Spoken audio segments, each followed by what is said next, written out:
was Mr. Wells' day 2 of school. Just kind of working with setup again. Filmed a little bit yesterday. I'll put it all together into a video so you can see it. So this is day 2. Yesterday what we did was, of course, do classroom expectations. The first time I saw the kids go through, you know, what they have to do, what's expected of them, what to do, what not to do, normal stuff. And then the second time I see them, because their 90-minute period is broken into 2 chunks for me, when they came back, then I handed them a player's handbook and a character sheet. As you'll see in the video, by the way, I apologize that this is always going to be like gritty, dirty, and raw, almost like, you know, Animal Planet or something. I'm always just going to be in the stuff, and it's just to create the information that helps people. That's all I care about. So the first day, all I told them was to choose 3 things during their browsing. I literally just had them browse. I told them to consider what their race would be, what their class would be, and what their background would be. I told them to not worry about any game mechanics whatsoever. Explained that where they saw the traits category of those departments was, you know, unnecessary at that point on the first day of school. It just wanted them doing like browsing reading, which is a reading skill, where they literally glean through things kind of quickly, and that's a reading skill. So again, we're attaching to standards. Then they chose and wrote it down in the very top part of the character sheet where those effects go, without any game mechanics. I didn't want to burden them at all with game mechanics, of course, the very first time they're ever seeing this product. So today then, you're going to get a glimpse of me walking them through those 3 steps in order to actually fill out the character sheet. This takes time. It has to be done step by step. You can't leave anyone behind, and so you'll have to, you know, tell your kids to be patient while everyone is doing this. And of course, having your kids in groups of some sort already will help them help each other and give you a break, so that if someone was filling something out while you kind of moved on to the next step, because you can only wait so long. You got to be patient, but you can only wait so long. If you're moving on, then someone at the group can help the student who may be falling behind. But the important thing to know is you really have to be patient, and if this has been vetted by your administrator and so forth, then this is worth the time that it takes. Once people actually understand the task that's actually set before the kids, the time it takes to do it doesn't seem to matter anymore, because the things I'm asking my kids to do on the first and second day of school are much more intense and rigorous than many other people's first day of school. I mean, they're reading a 1400 Lexile book that's 350 pages long and have to make 100 decisions along the way. So I feel pretty confident about how long it takes. So I'm going to shoot a little video today of me leading the kids through that, and it's rather intuitive, but I literally use my document camera and I go through one step at a time. Now that they've actually chosen, right? So yesterday they gleaned their reading for choice. Today that choice is made, and I'm going to help them fill in the numbers that are needed for them to play the game. So you can look forward to that riveting stuff. But it is good to see like how I do it, because it is the only thing that's really worked for me not using technology. I use players' handbooks, I use character sheets and pencils. So you're going to get to see that in a little bit. Until then, I'm going to record this badly. Okay, so I'm going to get a player's handbook, and I'm going to kind of walk you through it. So if you all have a book and you all have a character sheet, this will go quickly so that you can do stuff and things. Okay, so family, all we're going to do, look at the top part of your character sheet where it says class, level, background, and player name. So right now, real quick, everybody put your name where it says player name. S24, that is you. You are the player. And I'll be picking these up today so that you don't have to hang on to them and they won't get destroyed. These get pretty rugged when they're in the bins, but for the first couple days we'll hang on to them. Okay, so the only decisions that you have to make today, remember, don't be in a hurry. You have to like this character for a long time. You want to make good decisions. There's no rush. Nobody cares. This is extra stuff that makes you extra brilliant. Take your time. Make good decisions. So, open your player's handbook. 2-page. We'll skip all the stuff we're going to learn by playing. We don't need to read any of that stuff. If we were totally alone, had nobody to play with, we could read it. Turn to page 18. 18. Oh, you need that stuff. Yeah. Page 18 is where the important stuff really begins.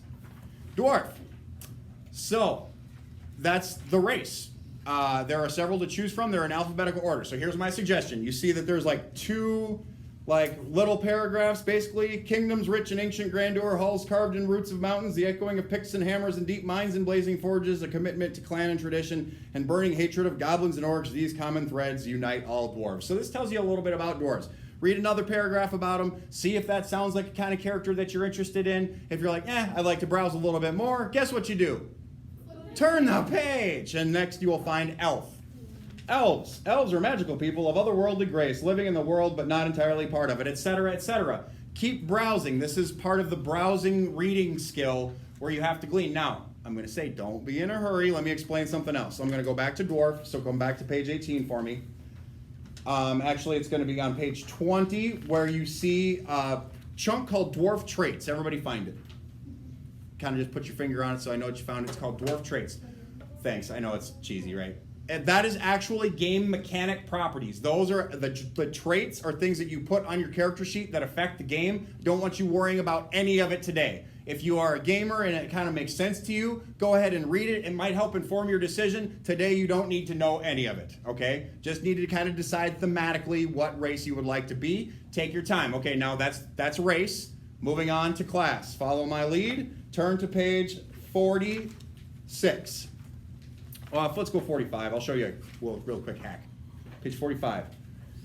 On page 45, you'll see a breakdown of all the classes. It gives you a very, very brief description of what they each do. It's kind of a good place to start, okay? So there's a really fast synopsis of what the classes do. It barely gives you anything, but it might help you kind of start making a decision. Turn the page to page 46. It begins with Barbarian. And Barbarian, like all the classes are really different, guys. If a race is to where you were born, you know, if you're an elf, you were born to elven parents. If you're half orc, you had a human parent and an orc parent. Your class is what you actually do. If you're a wizard or a sorcerer or a barbarian or a rogue or whatever, that's your actual occupation. So this is a really, really, really important part. This is essentially the meat of who your character becomes. So read Barbarian a little bit. Read maybe like Primal Instinct. Once you read a couple of chunks, kind of start thinking about maybe that would sound cool or maybe it wouldn't, and then turn the page. You'll have to go a couple of pages until you get to Bard. Okay, read Bard a little bit, see if Bard's kind of your speed, etc., etc. Making sense so far? Just a little bit of browsing. I'm going to move you to background because that'll be the last thing you probably get to today. And guys, you're going to have lots of questions. Just ask, okay? Like literally, you're going to have questions. Just ask. Background begins on page.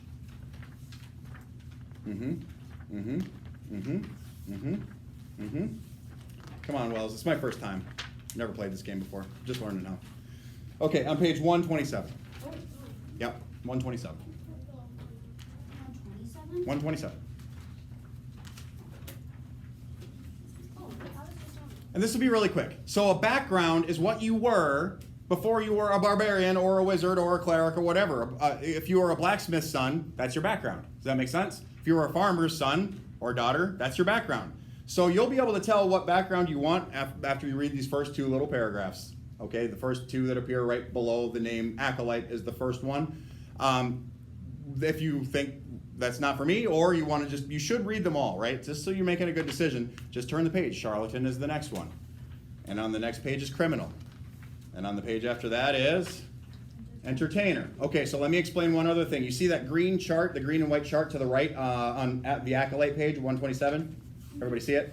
So look at your character sheet on the right-hand side. You'll see the categories correspond. Personality trait, ideal, bond, and flaw. You just choose one from the list from the background that you decided on. Any questions about that? So when you write that stuff in the box, for instance, if I'm choosing number 1, I idolize a particular hero of my faith and constantly refer to that person's deeds as an example. That would be like, oh, King Arthur was the greatest king of all time. He would have slain this dragon. We should all go slay this dragon. That person would bring that stuff up a lot in their role play because that's part of their ideal. When you write it down in your character sheet, abbreviate it so that it's in a way that you can understand it. You just need to know how to be able to play that character's personality based upon what's written down in your character sheet. Any questions besides you? Go ahead. So like we would pick one from each of the Correct. things. Correct. You only pick one from each. Each list has like 8 usually, 8 to 6. You just pick one. Any other questions? Yes?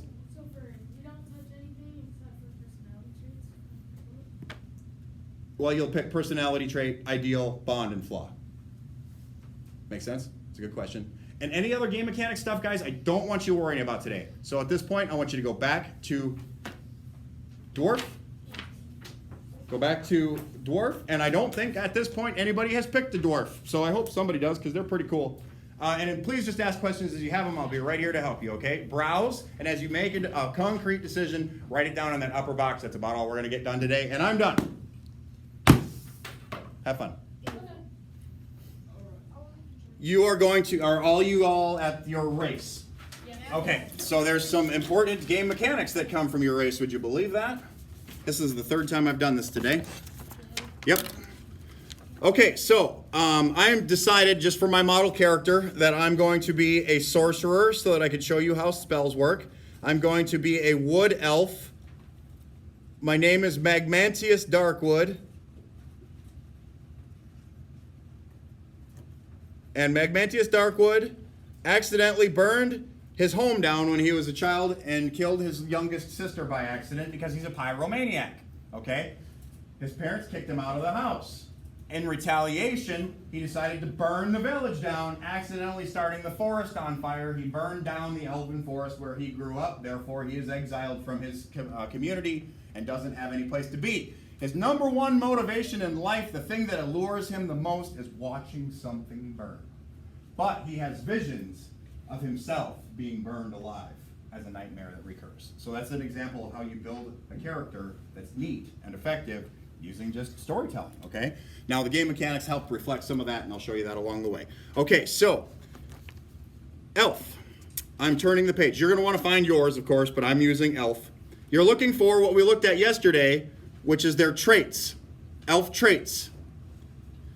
Okay, now some of this stuff we got to write down and some of it we don't, but we're just going to go in order and I'll explain what's significant and what's not. The first thing you're going to see is an ability score increase. Your dex score increases by 2. So we have 2 things to do. First of all, at the very top of your character sheet, like where that margin is, write the numbers 16, 15, 14, 13, 12, 11. This is not exactly the standard array that comes out of the book, but it's a really simple, they're also on the board up here. 16, 15, 14, 13, 12, 11. Not 18 or 17. That's for a different explanation that you'll get when you come back to me. We'll deal with it later. Okay, so that's that. 16, 15, 14, 13, 12, 11. Back to the race. So every race gets an ability score increase. It tells you where to put it. What you're going to do before we actually put the score in there is just write what it tells you next to the ability score that it tells you. That way when we put our numbers in, you'll remember to add the 2. Okay, so that's really, really simple. Okay, any questions about that? Pretty straightforward, right? Moving right along. Age. Family age is a role-playing element. Elves live longer. Halflings live a little longer than humans. Humans have a very short lifespan. Dwarves live longer than humans. It's all pretty relative.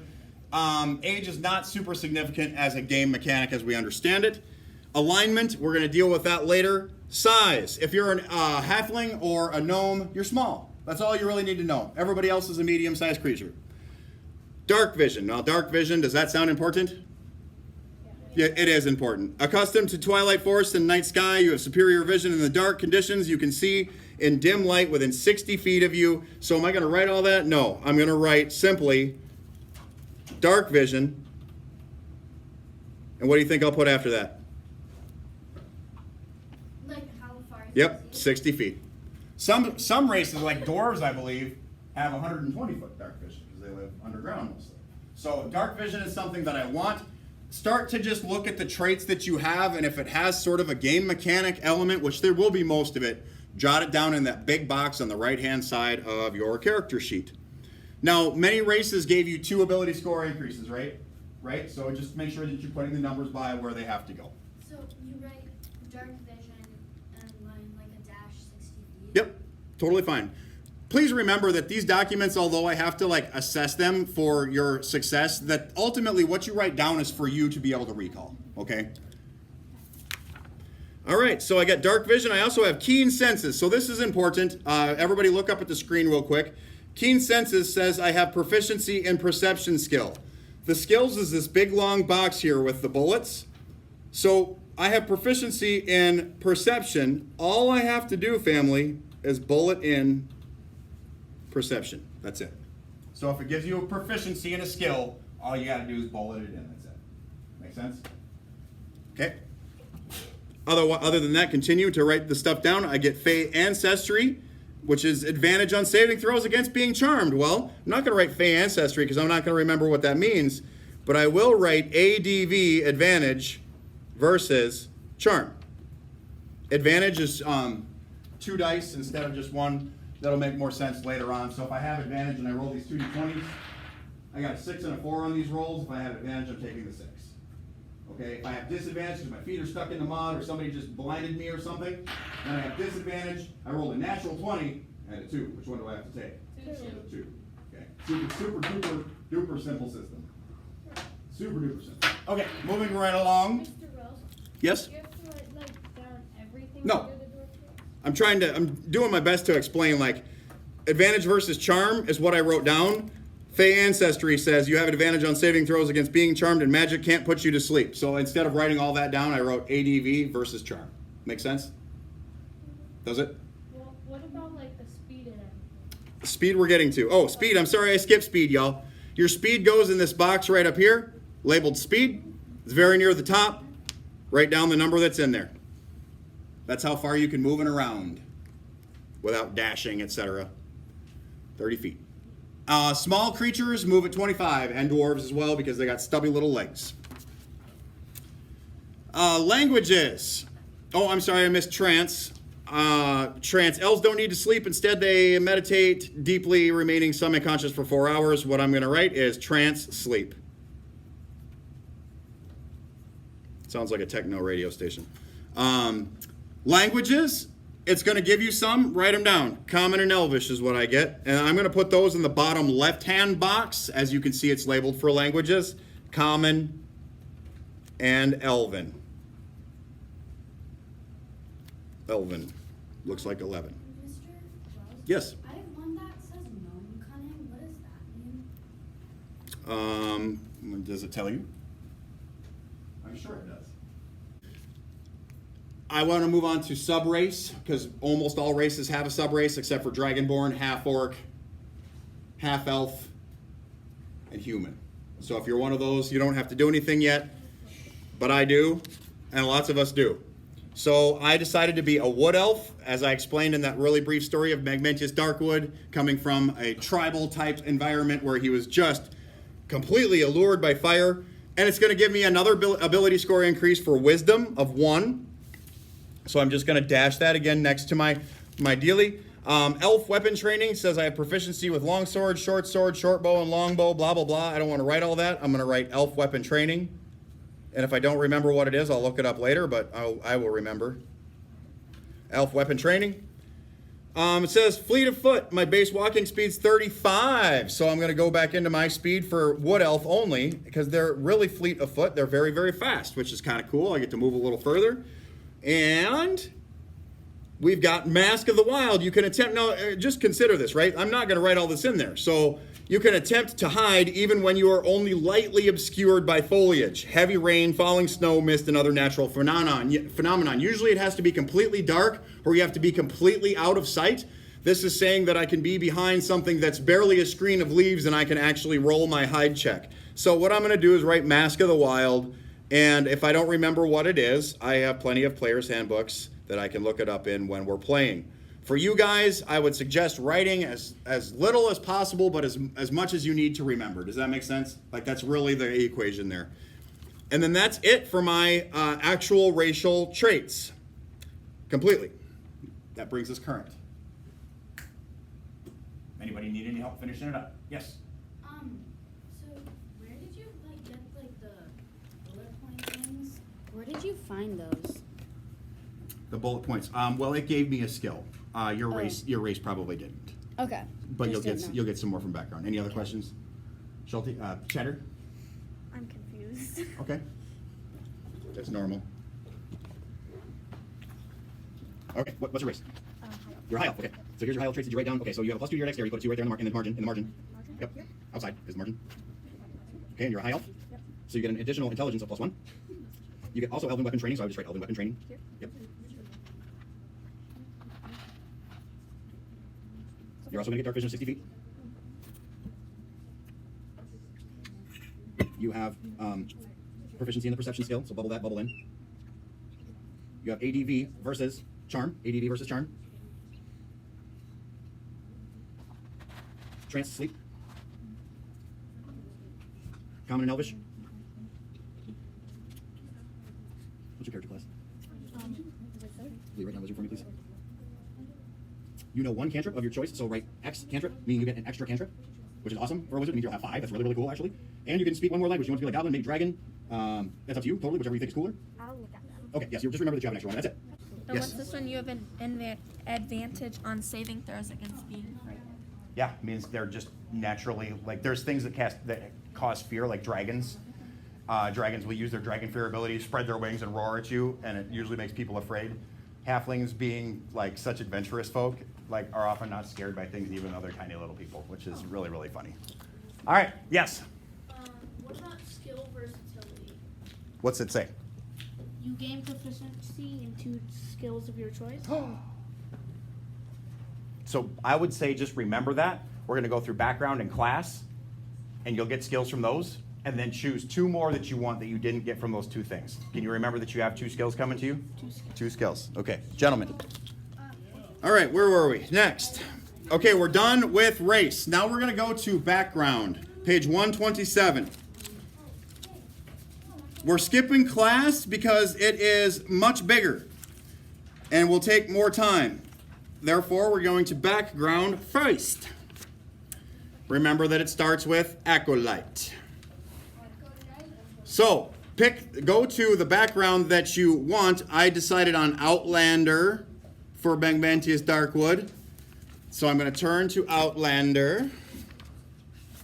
You'll turn to the one that you have chosen. Probably a bunch of criminals in here.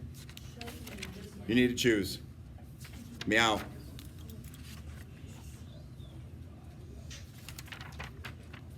Outlander. Okay. Right away, when you find your background, you're going to see that it gives you a couple of skills. Skill proficiencies. You're going to do the same thing that I showed you earlier. You're just going to bubble in what it says. So mine say athletics and survival, which is cool because as a sorcerer, I'm not going to have access to either one of those. So having athletics and survival will be cool for my character should they ever have to use those 2 skills. But again, guys, when it tells you you're proficient with the skill, all you got to do is bubble in the bullet. That's it. Literally all. Okay. And that should take almost no time at all, so I'm going to move forward as long as you're all okay with it. Tool proficiency. It says I get 1 type of musical instrument. It's going to tell you guys lots of various things. So I usually cover it later when we do equipment, but let me show you where those are at. You can make your choice now and write down what it is that you actually have. For instance, I'm actually going to be playing a lyre, which is kind of like a harp. Those are in the equipment section on page, all the tools are on page 154.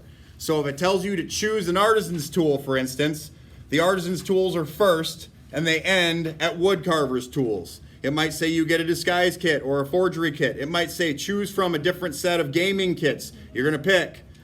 Musical instruments, here's a list. You're going to pick, etc. So the tools are all on page 154. Try to be quick about it. Back to whole group. I want to answer your questions, but you guys are getting ahead of me. So I'm trying to go really, really, really slow. So if you have everything written down from your background, the actual goodies, the equipment, guys, for instance, I'm not going to write down my traveler's clothes. My character is probably going to wear a burnt robe that smells like wood fire. That's going to be his clothes, right? I want you to be able to, and a lot of you guys are going to wear armor. The armor is going to go over the top of your traveling clothes, so it doesn't matter that you really have them. You don't need to write it down. I do want my hunting trap, and I'm going to write that in my equipment. So I got a hunting trap. That could be kind of fun to play with, right? Bury it on a trail and watch some goblins careen. I am going to want my staff. And we got more equipment coming, so we got to go through this pretty quickly. And I get 10 gold pieces. Guys, gold pieces go right here in this second to last bubble at the bottom. gold pieces. I would look if I were you, because it goes right here in this bubble. Then, a lot of you have something like this. I have an origin. Charlatan has a con. There are some backgrounds that have an extra little goodie. There's no place to write the extra little goodie on the character sheet except up here above a personality trait. So I decided that I was an exile based upon what I told you guys for that little story. Exile. That's going to be my origin of why I am an outlander. Well, I burned my village down, so they didn't like me anymore. Yeah, makes sense. Nice job, Timmy. And then if you have not done your personality, your ideal, your bond, or your flaw, you only choose one from each category and you write them over here on the right-hand side. Family, this is the third character that I've made just today. Please forgive me. I'm going to write the number down. You need to write a very short sentence of description. Okay? Does that make sense to everyone involved? Under exile, for personality trait, I picked 5. I place no stock in the wealthy or well-mannered folk. Money and manners won't save you from a hungry owlbear. My character would say, money will not save you from the fire. That's going to be my character's theme. Money will not save you from the fire. It will melt like everything else, right? His idea of power. My ideal is going to be number 4, might. The strong are meant to rule. And I think that fire is the strongest might in creation because even lava will consume a mountain. Make sense? How he's like charged in his head. You see how I'm making a character that's not me? Am I going to burn a village down? No. Well, I mean, no. No. I could, but I won't. My bond is going to be 5. I suffer awful visions of a coming disaster and will do anything to prevent it. In his vision, he sees himself burning to death in probably a place that he started on fire. So that's going to be adding to my character. His flaw is number 6. Don't expect me to save those who can't save themselves. It's nature's way that the strong thrive and the weak perish. So you can start to see as you choose those things how that becomes to make a character. I told you that it was going to be long and boring, but this is, in fact, the level up chart. It shows you what level and what you get at each level. It's a cross chart. This might seem really stupid, you guys, but this is a cross-curricular thing. The fact that we're in English class, charts like this, you see in social studies, math, and science, here's a chart, right? And there's charts all over this game. So all you really need to do right now is worry about first level. It tells you what you get. I'm going to cover spellcasting really quick because it's right there right now. So all of you guys who are spellcasters, just take note of what it says. Turn your page to what is the spell sheet. This next page is the spell sheet. That's what it's for. And if you don't have spells, maybe just follow along because just because you don't have them at first level doesn't mean you're not going to get them later. It says I have 4 cantrips. I'm going to write the number 4.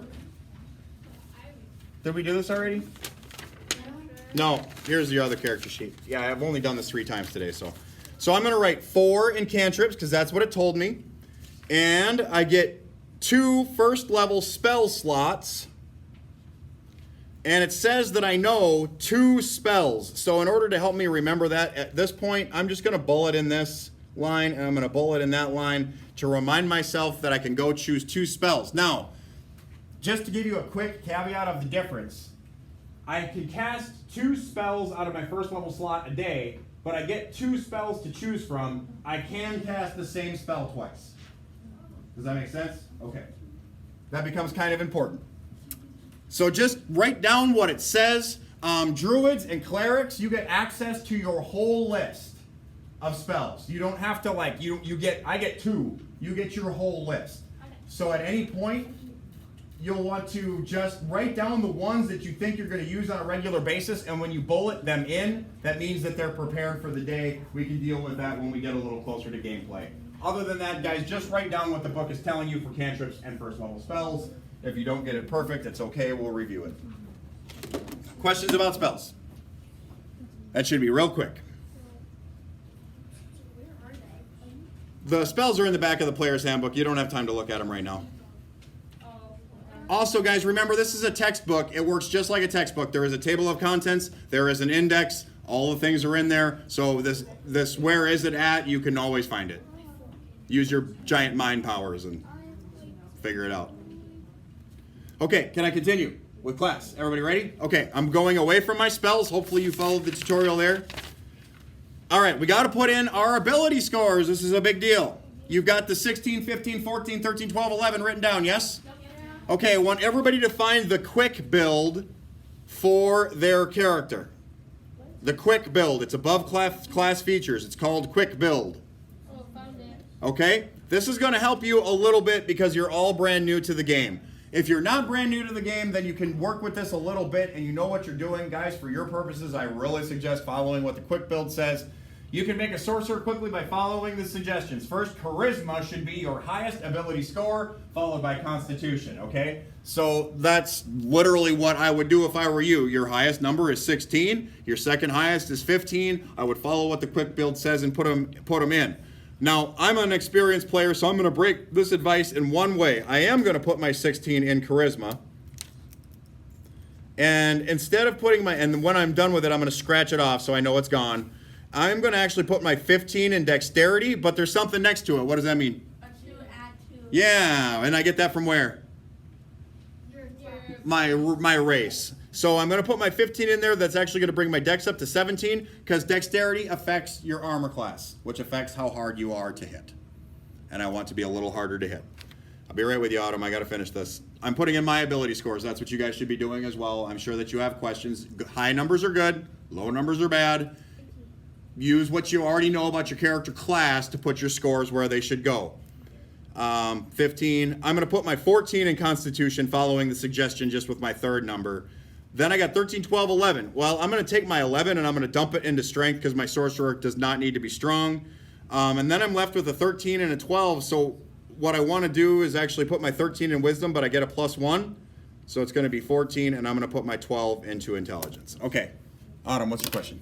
There's just a couple things we can get done. Okay, so take note to where it says weapons. These are your proficiency. Oh, no, let's do hit points. I'm sorry, I skipped something. Hit dice. There's a box right here that's for your hit dice. Find it under class features. It says D6 per sorcerer level. How many levels do I have? 1. So there'll be a 1 on that top line and D6 underneath the line. You don't need to worry about hit points at higher levels. Why? Because you're not higher level, you're first level. You never get this one again. After this level, then you use the next one. Does that make sense, everybody? Okay, moving on. That should be very fast. I'm moving down to proficiencies. Proficiencies. Now, my character doesn't have any armor proficiencies. Why not? He's a sorcerer. He's not supposed to be like standing there fighting toe-to-toe with a monster. That's the paladins and the barbarians and the fighters' job. So you'll get proficiency with armor. Write all those proficiencies down in this left-hand box, guys. That's really the easiest place to do it. It'll say simple weapons. It'll say martial weapons. Whatever it says, just write it down. We'll need the record later. So my character is very specific. It's not even. It's daggers, darts, slings, 1/4 staff, and light crossbow. So for armor, do we pick it? Because it says light armor, medium armor, and shields. It means that you are proficient with light armor, medium armor, and shields. They're in different categories, so just write that down. Yep. You don't own it. When it tells you you're proficient with it, you don't own it. It just means that you can wear it and it doesn't play against you. For instance, if you are a rogue or a wizard and you put on full plate armor, you will have disadvantage to everything you do because you're not supposed to be wearing it. It's clunky. You don't know how to move. You're trying to cast spells. You'll botch your spells all the time. That sort of thing. So guys, we got to fold up really kind of fast in a hurry. So if we can have somebody at your group, stack them up real fast. You can leave your player's handbooks there. Arcana is your ability to determine magic and magical effects. For instance, if someone's casting a spell at you, you could roll an Arcana check to identify the spell before it actually is released, as an example. Or if there's something that seems like it might be invisible, you could roll an Arcana check to identify that, yes, there might actually be an invisible creature in here. Or you come to a door that might have some weird rune written on it that you know is arcane, but you can't read it. So your wizard comes up and rolls a knowledge Arcana, and then they can read it and say, oh, this door is trapped and stuff and things. Arcana. You might be able to identify a magic weapon with Arcana and know what it does. So important. Stuff like that. Yeah, it is important for spellcasters for sure. My other one, I'm going to put Intimidation. Intimidation is one of the social skills, along with Deception and Persuasion. So Persuasion is persuading without lying. Deception is persuading with lying. And Intimidation is persuading with intimidation. So like those are 3 different ways to change or convince someone of a course of action. For instance, Town Guard says, what do you want here? What are you doing? Why are you here? Well, I'm here to kill the king, but I'm not going to tell the city guard that. I would say, well, I'm just here visiting my aunt. Dungeon Master will say, okay, you're lying, roll a deception. You roll your deception versus the guard's insight. And if the guard gets a higher insight than your deception, then they can tell that you're lying. And then they can say, why are you lying? And then as a sorcerer with Intimidate, I could say, it doesn't matter why I'm lying. Do what I tell you to, worm. And then I roll Intimidate against his insight. And if I win that time, then he's like, yeah, I really don't want to deal with this. Go on in. I don't really care why you're here. Go ahead. Do it. Go. So those are 2 different social skills that have to do with role-playing. So anyway, make sure you got 4 skills. And if you're a rogue, I think you get like 6. And a bard, you get like 6. Something like that. Something, stuff and things. And bubble them in. And then we'll do the numbers next. Do we have to mark down all of them, or do we just get to choose? You have to choose. Yeah, you get to use all the skills, but the ones that you're bulleted in, you're extra good at. Yeah. What does perception do? Perception is your ability to hear and see things. What I use? Perceive. To perceive. Right? Make sense? Perception is a very valuable skill, by the way. Perception. I mean, like if you're walking through a goblin forest and they have traps all over the place, it is your perception that will notice them. Okay? So, I mean, but, you're in an adventuring party. You don't need all the skills. Other people in your party will have skills, to compensate. That's the way it is. Oh, okay. Well, you don't have spell slots. That's the easy answer. What you get are called these key points, but you don't get them until second level, right? And they do that with a lot of the classes, brother, because it's just like it stacks and it starts to get pretty intense. So it's a lot of times at first level, it's like, here's all the goodies you get. Let's take a break. So you get used to the game, and then second level, you get to start using your key points, which are very cool, just like my sorcery points. You got your skills. Everybody good on skills? Good on skills? Skills. Okay. Let's put in numbers. Ooh, numbers. Yep. This is where the real mechanics come in. And it's intuitive, guys, because the numbers don't change. Like, they always come from the same place. They always mean the same thing. So you see all these blank lines next to your skills and saving throws? Yep. They all get a number on it. If I could ask everybody for just like 30 seconds to look up at the screen all at one time. Give me your eyes, because I don't want to have to explain this a bunch of times. So these work with the ability scores that are to the left. That's all it is. So for my saving throws, ability modifiers coordinate with those numbers that are written there. So I forgot that we didn't do those because I've done this 3 times today. 11 is equal to +0, 17 is equal to +3, 14 is equal to +2, 12 is equal to +1, 14 is equal to +2, and 16 is equal to +3. They're up there on the board below the whole numbers if you need to know what they are. They have to be written down. Just write down the little numbers that I'm asking you to. The reason for those little numbers is, guys, if I'm playing D&D and I'm rolling a D20, is it easier to add 2 or 15? 2. So they don't use the whole numbers anymore at all. It's now only the modifiers that filter into the game, but they are informed by the larger numbers. I'm not exactly sure why we're still using them, I guess, but apparently it makes sense. So please just write down the modifier number from now on. This is the modifier. We will only ever use the modifier for stuff and things. Okay, so they're on there. And if you have a racial ability that got you up to 18, you'll see that an 18 is equal to what? 4. And so is 19. 20 would be, what do you think? 5. Every even number you go up. So when you're 4th level, you get a chance to increase an ability score or 2. That would be a chance to increase something to another even number and get another bonus. Okay? Now, this is extra easy. Now that we have those done, we're just going to transfer over the modifier. Here in your character class, you see where it says proficiency bonus? What's the number? Plus 2. Okay, so this little bubble right here is where your proficiency bonus goes. It doesn't increase until level 5. So you don't add those numbers together as you level up. You only ever just use the number that it's telling you. So it's going to be 2 for a while. Now, this is really the beautiful simplicity of this game. If it is bubbled in, you add that 2 plus your modifier. So let me show you exactly what I mean. Strength, it's not bubbled in, plus 0. Dexterity, not bubbled in, plus 3. Constitution is bubbled in, 2 plus 2 is 4.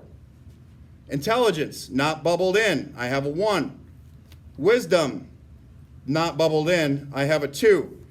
Charisma is bubbled in, that makes it 3 plus 2 is 5. Does that make sense to everybody? Yes. It's exactly the same with skills. Can you see, look at acrobatics real quick, just for sake of reference, acrobatics. What does it say after acrobatics? Dex. What do you think that means? Dexterity. And what number would we put there? The modifier, right? Now, what if it's bulleted? Then you would put plus 2. 2 plus your ability modifier out of what ability? Dexterity. Does that make sense, everybody? Yes. Okay, so just kind of make sure you're paying attention to what's at the end of the skill and fill in those numbers. Pay attention to the bullets because that's extra goodies that you get. Who's a rogue? 1, 2. You guys have a power called expertise. You get 2 skills on your list to be experts at. You get to have 4 added for your proficiency bonus instead of 2. I always put a star by those 2 skills that I really like. Usually stealth makes sense. And then one of your other choice. But does that make sense, adding 4 instead of 2? Does that make sense, Autumn, adding 4 instead of 2? You double your proficiency bonus. So when your proficiency bonus is 3, you're actually adding 6. When your proficiency bonus is 2, you're adding 4. Does that make sense? Oh, alright. Man. Okay, so you're good at things. But skills are what rogues do, you understand? Like fighters fight stuff, right? Wizards cast spells. Rogues have skills. That's really kind of how it breaks down.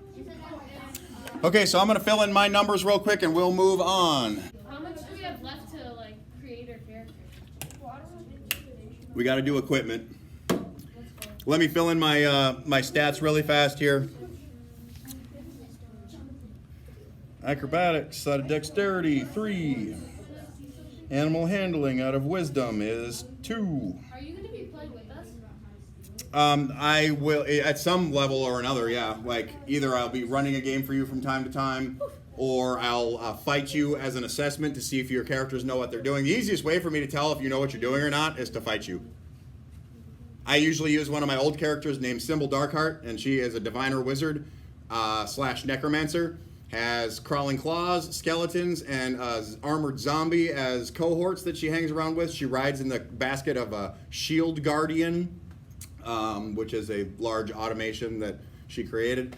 And her against one of your parties would be a very challenging thing, but I usually wait until you're about 5th or 6th level to do that. Otherwise, I don't ever mind running a game for a dungeon master to give them a chance to play. So DMs, whoever that ends up being, when we level up, I want you to level up the character that you have made for class, because there are times where you can use those characters as an NPC, non-player character, to guide the party to where you want them to go for an adventure. We'll talk more about that later. Now I got to finish filling in my numbers. Arcana, I am proficient with it. Intelligence, that's a 3. Athletics, strength, proficient in it, 2. Deception, charisma, 3. History, intelligence, 1. Insight, wisdom, 2. Intimidation, charisma, 5. I'm better at intimidating than I am anything else. Intelligence, 1. Medicine, 2. Nature, 1. Perception, 4. Performance, 3. Persuasion, 3. Religion, 1. Sleight of hand, 3. Stealth is 3. Survival is 5. I have some things to explain. In your equipment, it already told you what kind of armor you do or do not have, yes? Yes. So now I'm just going to show you how to read this chart, okay? And actually, I'll just do it up here on the board. So, a lot of you will have leather armor, correct? This would be a really good time to buckle down and focus, because I'm not going to try to take a long time with this. Leather is your armor class. The higher your armor class, the harder you are to hit. So you want your number to get as high as possible. You'll notice that leather armor, the normal average, if you're just standing there in street clothes, is 10 plus your dex modifier. Okay, so if we were in battle right now as we are, all of us, our base armor class would be 10 plus how quick we are.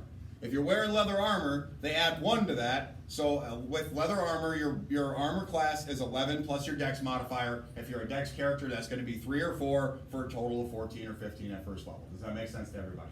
If you have already, like clerics can have chainmail, I think at first level, you'll notice that chainmail is actually heavy armor, and you won't actually see a dex modifier. Why do you think that is?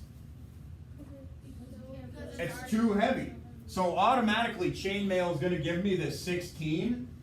You don't get to add your dex modifier because it's too heavy and you can't get out of the way. It's just the armor itself that's going to protect you from being struck. Now you'll notice there's kind of a blend, like breastplate, for instance, sort of lands right medium armor. You can see where it says dex modifier max of 2. So that armor allows you to have a little bit of it, the best example of which being half plate or breastplate. Now, you notice over here where it says disadvantage? Okay, so that is disadvantage to stealth checks. So you'll notice that breastplate is the only medium armor that offers you a little bit of dex mod, has a good number to operate with, and doesn't give you disadvantage to stealth. So that breastplate works really well for rangers because it gives you good armor, but you can still sneak without making a bunch of noise. And so the game is filled with these types of descriptors, guys. Remember when I was telling you how it makes you smart?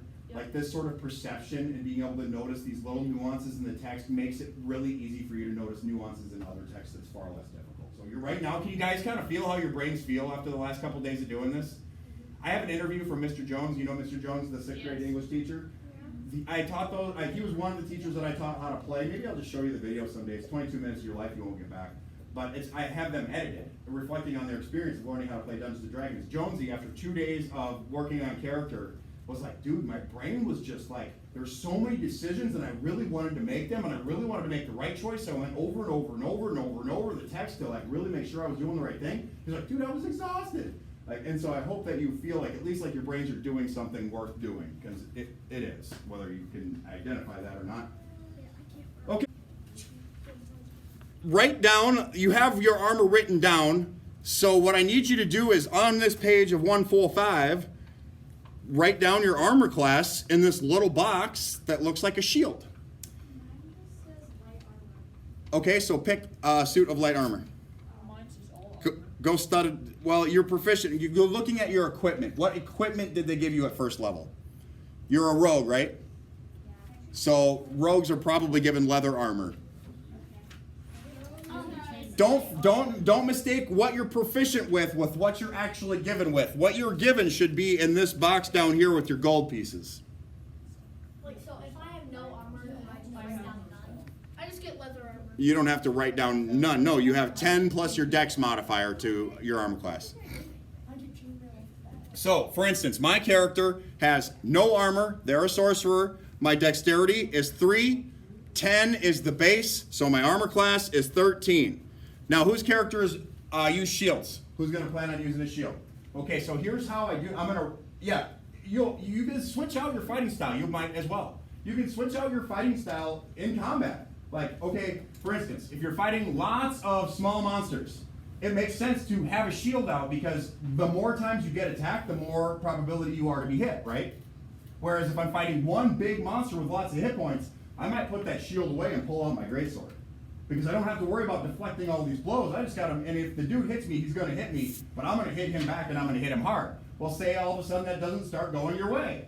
Then you switch back out to your shield and you grab your other weapon and you have a different fighting style. Maybe he's really kicking your butt and you're like, I got to disengage and get out of here. I'm going to pull out my bow. So just realize that your characters have the same capabilities that we would have in life to change up what's not working, right? So anyway, let me show you how to render this on your character sheet. What me and my friends always do. If you are a shield-wielding character, and I am not, but I'm going to pretend that I am, right up here, I write +2 for shield, and then I would put that in parentheses, like so. That's my shield armor class. If I've already talked to you about it, then that's fine. Okay, this box right here in the middle of the character sheet is where your attacks go. You would write down the weapons that you got in your equipment, not the weapons that you are proficient with. Those are different. Just because you're proficient with something doesn't mean that you own it. So, I have a staff. That's what I have. Now, I'm proficient in my staff. Do you think I would use my proficiency bonus? Yes. Yeah. Okay. Family, just hold tight, okay? Like, we're about to get into the nuance of dexterity versus strength and weapon attacks, so I need everybody to really put on listening ears. My staff, through sorcerer, can be a dexterity weapon because sorcerers are never going to be strong. They're probably going to use it for sweeping under legs and things like that. And so, how do I describe that? If a weapon, at the back of the description here, if you're on page 149, you'll see that there are different criteria of a weapon, such as versatile, heavy two-handed, and then most importantly would be finesse and light. If you have a finesse/light weapon, you can use either strength or dexterity to use it. For instance, rogues with your rapier. You can use dexterity to use a rapier, that's literally what it's for, but it's not that a fighter can't pick up a rapier and just swing it like it's a normal sword, right? So if it has the finesse or light quality, you can use it with strength or dexterity. That's as much sense as I can make out of it. If you're using any other weapon that's not finesse or light, it's got to be used out of strength unless it's a ranged weapon like a crossbow or a bow. You use your dexterity to shoot with a crossbow or a bow. Does that make sense? You're not using your strength to shoot a crossbow. You're using your eye and your hand-eye coordination, right? That's your dexterity. So what does that look like? It looks like this. Oh, under staff, which is actually quarter staff, it says 1d6 bludgeoning. Don't worry about damage type right now. It's not that important. It won't really break our game at this point. So, I'm going to go ahead and write the damage in the box. 1d6. You get your ability modifier as a bonus to damage. Not the proficiency bonus, just the ability modifier. So my ability modifier is +3. My total damage is 1d6 +3. So, would it also be 1d6 +3? Depends on what your stats are, dude. You gotta look at your character sheet and make the inference. Okay, so figuring out attack bonus. Very important if you ever want to play the game. If you're using a large weapon, it's going to be out of strength. You'll add your strength modifier and your proficiency bonus, and it'll go in on that line. So for me, it's out of dex. I am proficient in the staff.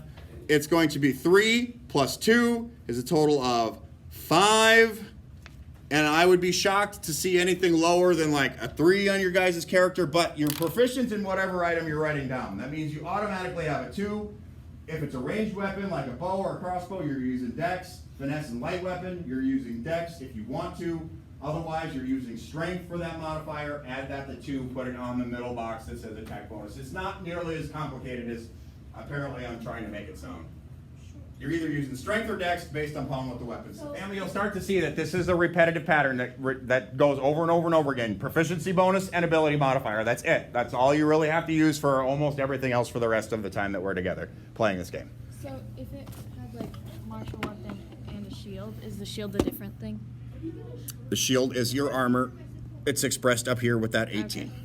If you want to and feel really fuzzy about it, you could write shield afterwards to Okay. imply to you that. So I'd that's a only shield. have 2 weapons then, right? Totally fine. Okay. And actually, this 2 is actually going to be 5 because you're proficient in it and your strength. You're the thrown weapon, so you're actually throwing it with your strength, not shooting it with your eyes. Does that make sense? Yeah. So it's actually going to be 5. Applause.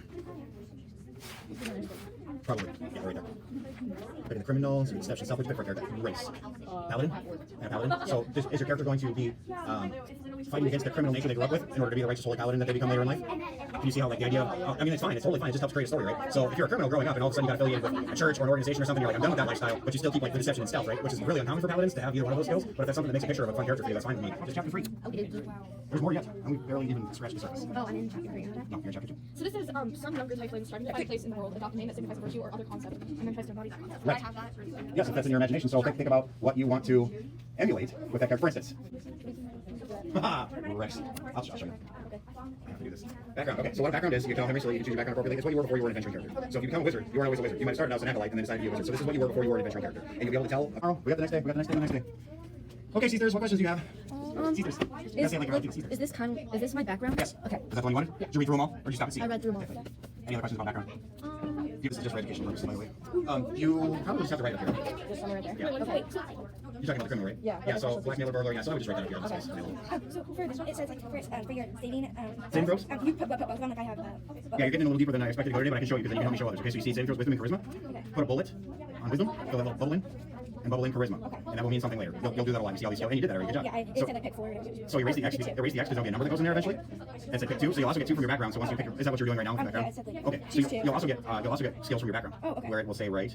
Oh, okay, so I'll get 2. You get Charlotte in? Right on. Yeah. Close hand or whatever. I can't resist. Holy smokes, guys, we gotta go.